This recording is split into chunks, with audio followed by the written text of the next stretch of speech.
Hello everyone, it is I, Fable, your new best friend. I am recording some more stuff so I can kind of take a break every so often, because if I'm going to be completely honest, if I record too much Trench Crusade, I'm going to get burned out and I'm going to be one grumpy boy. But anyway, let's check out this one. I have no idea how to pronounce the name, so let's go!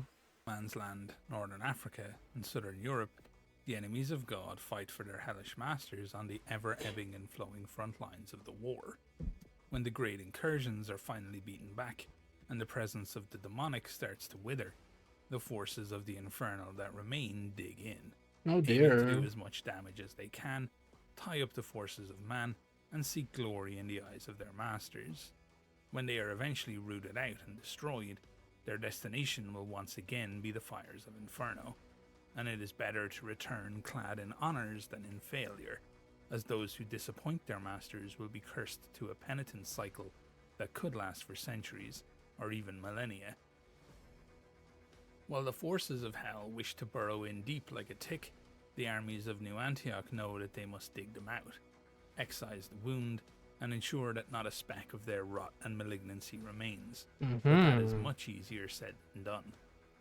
Protected by semi-sentient barbed wire that wraps around those foolish enough to stray too close, constant danger from the presence of prowling death commandos, and artillery witch bombardment, They do have the cool Heretic armor though. trenches are a formidable obstacle for the faithful, be it the midst of a full-scale incursion or during the brutal, never-ending skirmishes that fill in the years in between. The front lines of the armies of hell are a nightmare of pain, death, and destruction. The pyramid-shaped pillboxes and casements of the infernal forces have turned back countless futile frontal assaults, with withering machine gun fire and devastating hell-wrought artillery. For you cannot cut off the supply lines of an army that can manifest munitions from thin air through goetic magics, turn the dead against you, and sacrifice their own for greater power. Oh. Surprise assaults are also difficult to mount, especially when the moon waxes and the horrors created by the path of the beast prowl no man's land. The weapon of choice against these formidable obstacles in Duke Constantine's arsenal are the stormtroopers, The the elite shock troops stormtroopers. of the Free State of Prussia. Even in this nation known for its militaristic ways, the shock troopers are the elite, endlessly battle tested, their tactical nuance and physical abilities honed to their very peak. Chosen from mountaineers and veterans of the fierce battles against the northern heretics, with the cream of the combat engineers and marksmen mixed in, they are called the Duke's Spear, for their speciality is to pierce the enemy lines and clear the path for their reserves. The Duke's Spear cuts quickly, precisely, and deep, and behind them the rest of the righteous pour in. The training and selection process is ruthless. Athleticism is emphasized, as is the ability to rapidly advance over any kind of terrain. Just as important is to learn how to make use of both camouflage and even the tiniest piece of terrain for cover.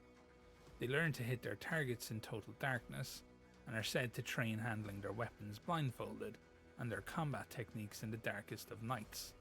The stormtroopers even train wrestling with the hulking communicants, the Ooh. massive hulking brutes forcing them to develop cat-like reflexes, remarkable endurance, and incredible willpower and resistance to pain, as the communicants have not been known to go easy on any who would test their might against them.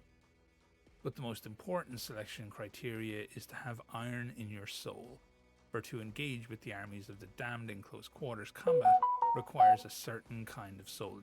Ah, crap, I'm gonna have to edit this out. Damn, I gotta edit that out. Sorry about that, everyone.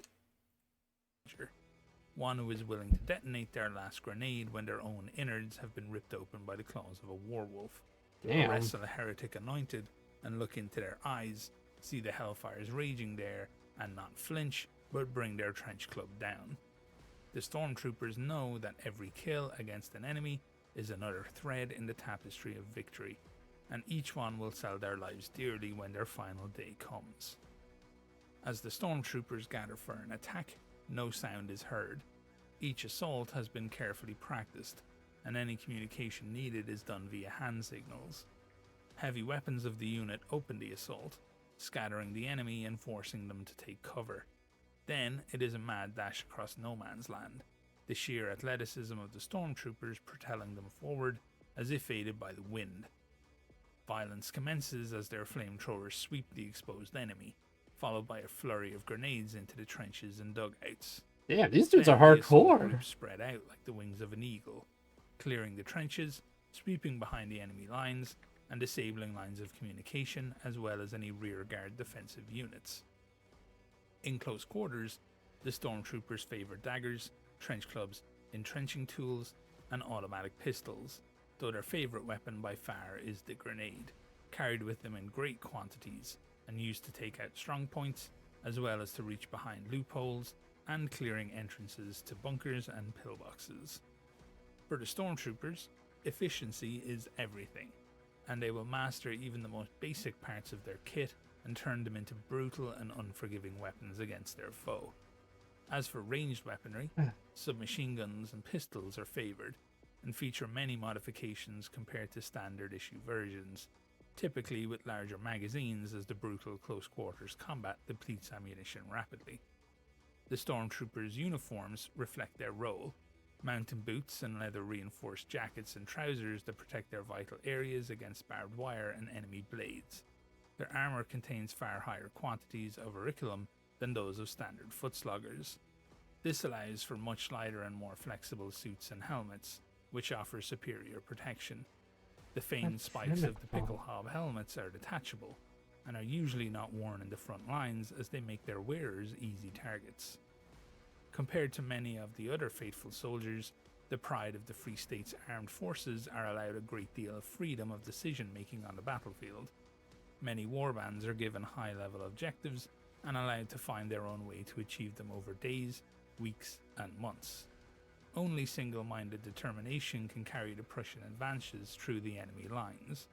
One must learn to love carnage and death. Oh my in god. melee, there is no room for mercy or hesitation. You're not The wrong. stormtrooper who survives for any length of time begins to resemble their hell-twisted enemies more and more after each grueling encounter. Such is the price that the Great War extracts. Jesus, those dudes sound Group. freaking hardcore, guys. Oh my gosh. Alright. Well, I mean, I like them. They sound like they're very, like they said, they're stormtroopers, so it makes sense that they have to be as hardcore as possible. Alright, guys, if you like this kind of thing, please do like, comment, and subscribe. Let me know if there's anything you're interested in me looking at. Chances are I may have already seen it, or I may already see it. Who knows? Just let me know. I love you all. I'll see you all later. Bye. Oh my god.